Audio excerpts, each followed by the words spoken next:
Bonsoir mes très chers compagnons nocturnes et soyez bienvenus dans cette nouvelle vidéo unboxing. Alors, je vous avais prévenu il y a déjà quelques semaines que j'allais faire une nouvelle vidéo sur le label Waxwork Records, car j'avais commandé de nouvelles bandes originales de films d'horreur. Eh bien, ça a mis un mois, mais c'est arrivé là il y a peu de temps, pour pouvoir vous montrer tout ça. Et c'est un colis que j'ai déjà ouvert, car je ne l'attendais plus en fait. J'attendais un autre colis que j'ai du coup ouvert et au final c'était c'est vinyle. Du coup ça m'a vraiment surpris. Du coup je vais pouvoir enchaîner ça assez rapidement car j'ai pas envie que la vidéo me prenne trop de temps. Le premier disque est un 33 tours qu'ils ont annoncé il y a déjà plusieurs mois et dès leur annonce j'ai voulu l'acheter.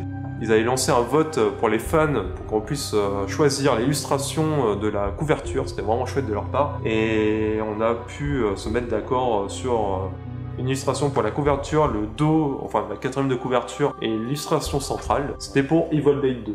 Alors l'illustration est vraiment très très belle, moi je kiffe en tout cas, je la trouve vraiment très sympa. Le dos se présente ainsi, voilà. C'est la main de Ash qui est possédée et qui Ash coupe à la tronçonneuse dans le film et ensuite la main est toujours vivante. Voilà. Alors c'est un vinyle de 9 titres qui sont plus ou moins longs et après on a différentes informations sur l'équipe technique du film. Il y a le logo Studio Canal, je sais pas ce qu'il fait là.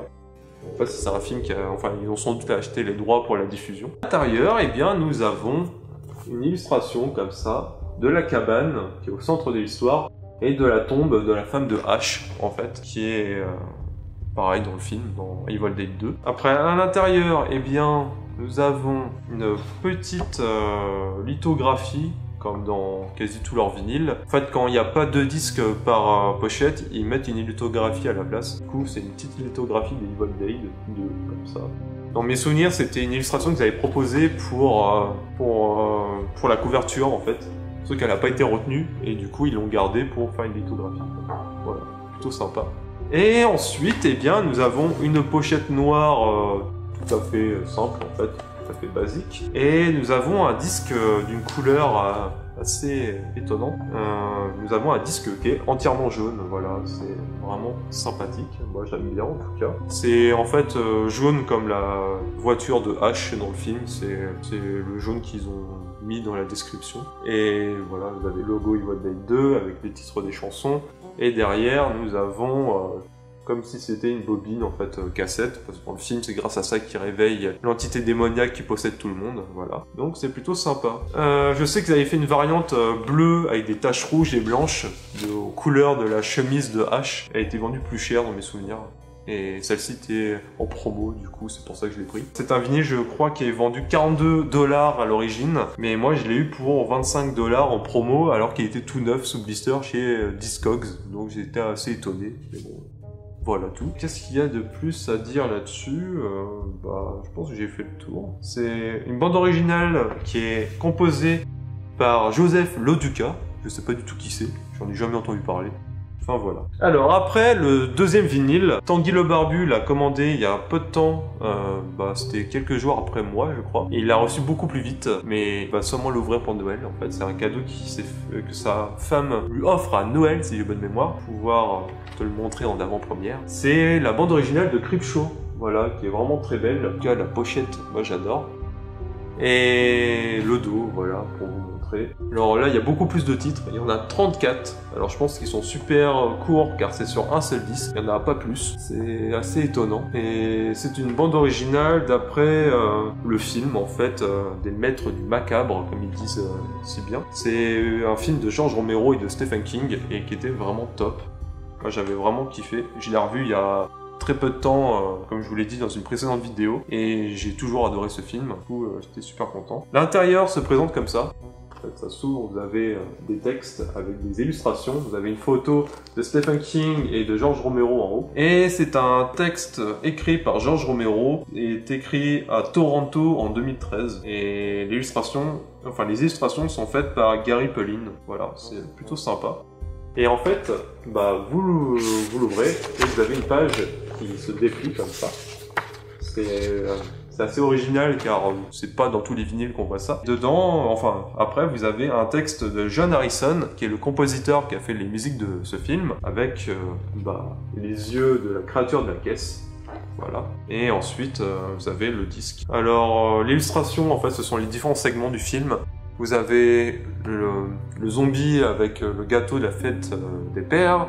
Vous avez les amants avec Leslie Nielsen. Vous avez l'histoire de Stephen King avec le météore, qui est juste là. Vous avez la créature de la caisse. Vous avez ensuite le vieux qui a la peur des cafards. Voilà, plutôt sympa. Nous avons dedans une lithographie comme pour le précédent vinyle, en fait, ils en font quasi tout le temps, comme je l'avais dit. Voilà, c'est le Creeper, tout simplement. Car dans le film, en fait, vous avez une partie animée qui est plutôt sympa, où vous avez un zombie comme ça qui apparaît à la fenêtre du gosse et qui intervient entre chaque segment, à la fin aussi. C'est en fait, le gosse est en train de lire un comics, ça lance des histoires d'horreur parce qu'il s'est embrouillé avec ses parents, tout ça. Et la pochette, eh bien, la pochette est toute noire, toute simple. Par contre, le disque, eh bien, il y a différentes versions.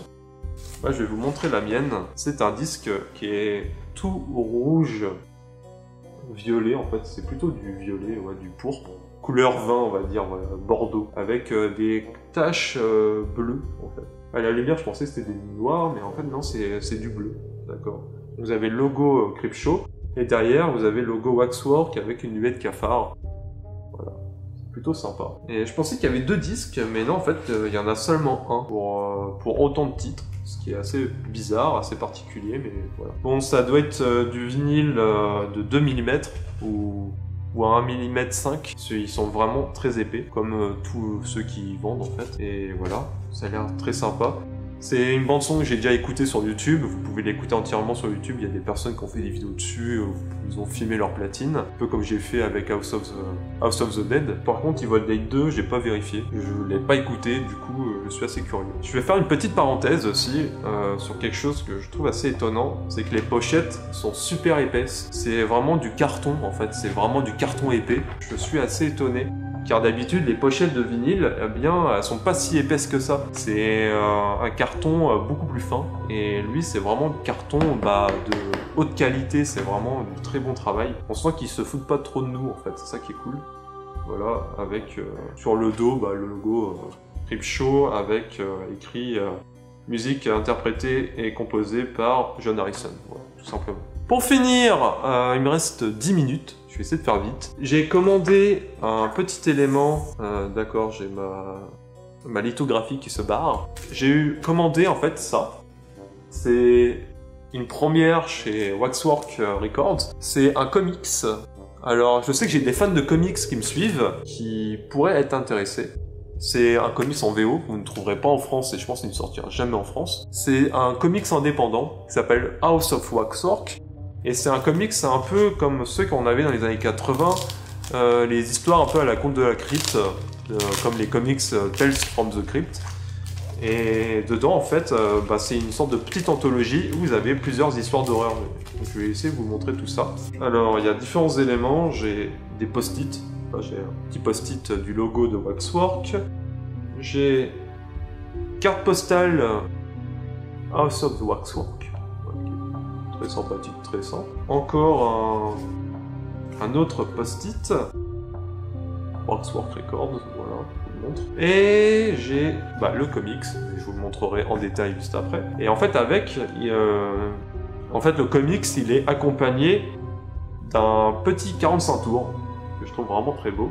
Le personnage, je sais pas ce que vous en pensez, mais moi, en fait, il me fait penser à David Lynch, surtout à cause de la coupe de cheveux. Qu'à me dire ce que vous en pensez dans les commentaires. Et je le trouve vraiment très sympa. Et en fait, ce petit 45 tours, eh bien, qu'est-ce que c'est? Eh bien, ce sont des thèmes qu'ils ont créés eux-mêmes, qu'ils ont interprétés, composés, tout ça. Et en fait, ce sont des thèmes pour accompagner les histoires d'horreur qu'il y a dans ce comics, en fait. C'est vraiment pour mettre de l'ambiance, et je trouve ça vraiment top, c'est les premiers à faire ça. C'est vraiment une première, j'ai jamais vu un seul éditeur de comics faire ça jusqu'à aujourd'hui. Et eux, ils sont pas du tout spécialisés dans le comics, c'est la première fois qu'ils éditent un numéro. Et ils ont décidé de faire ça pour le fun en fait. Et je trouve ça vraiment cool. Donc j'ai une petite carte en fait qui permet de télécharger les musiques sur Bandcamp. Et dedans, eh bien, nous avons un petit 45 tours qui est super beau. Voilà, qui est vert. Il y a une version, une variante qui est bleue en fait. Qui est plutôt sympa aussi, mais je préfère le vert. Moi, quand j'ai fait mon achat, j'ai pas du tout regardé la couleur en fait. Je suis tombé dessus par hasard. Et en fait le vert me va très bien. Et dans ce petit 45 tours, nous avons 3 titres. Nous avons un thème pour House of Waxwork, qui est un titre qui fait qui ressemble beaucoup à la musique de Creepshow en fait, la musique principale de Creepshow, du générique. Et après, nous avons un titre pour chaque histoire, c'est plutôt sympa. Sachant que vous pouvez les écouter gratuitement sur SoundCloud, car ils les ont mis dessus en fait. Il y a déjà un bon petit moment, ils les ont mis gratuitement, vous pouvez les écouter. Et des fois, ils mettent des petits... un titre ou deux de certains albums, mais là, ils ont vraiment mis les 3. Et je trouve ça sympa. Et je vais pouvoir vous montrer le comics. Voilà. Tac. Le dos et la couverture. Et dedans, eh bien, nous avons notre fameux personnage, un peu comme le gardien de la crypte, en fait, qui nous fait une petite introduction sur ce que vous allez lire, sur ce que vous tenez dans la main. Et après, vous avez des histoires d'horreur avec des affiches qui font très affiches de cinéma des années 80 ou affiches de VHS. Je trouve ça vraiment top. Voilà. Et après, bah, c'est de la VO, hein.